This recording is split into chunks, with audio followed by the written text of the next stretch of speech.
Now, listen, Aiden, you were at school last year and you were school captain. We won't go into which school you were in, but you were voted by your classmates as a protest against the wokeness of the teachers. Tell us about it. It's a great story.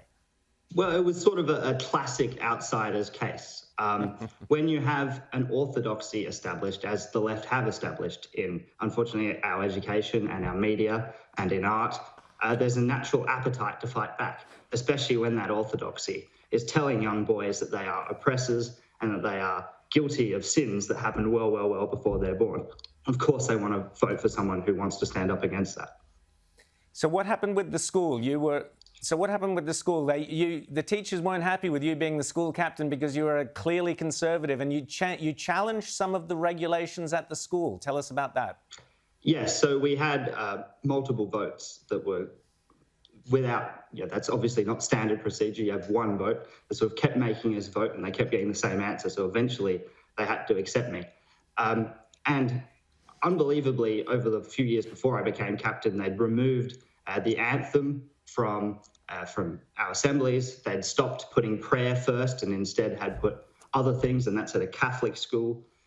So the fact that I wanted to go in and change that became very controversial somehow. But it was the voice of the students that fought back. Now, Aiden, I know you're a big fan of Daisy. Daisy is the original conservative turned punk, or punk version of conservative. Daisy, question for Aiden. Hello, Aiden. So lovely to have you here.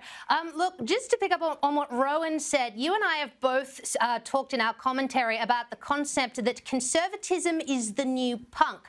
Do you want to just elaborate for the viewers on what that concept means and what it means to you? So it's about sort of fighting back against what we're told to think.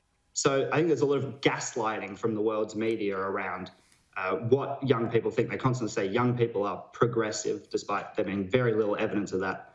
Greta Thunberg is, of course, held up as the voice of our generation. She's pretty much the exact same age as me, and nobody who's young ever voted for her to be the spokesperson of our generation, but somehow we have to accept that. So a lot of it is just, I'm going to think the exact opposite of what you are telling me to think, even just to spite you. It's not necessarily an intellectual movement, but just fighting back against an orthodoxy like punk had previously in the 1970s. Aiden Brennan, we've got to leave it there. Thanks so much for coming on. And all grandparents and parents out there is hope. Your kids don't have to be woke. Look at Aiden. And Aiden, well done for standing up for your values. And I think it was you put prayer in front of acknowledgement of country. How dare you? What a radical you are, mate. Thanks so much for coming on Outsiders. Thanks, guys.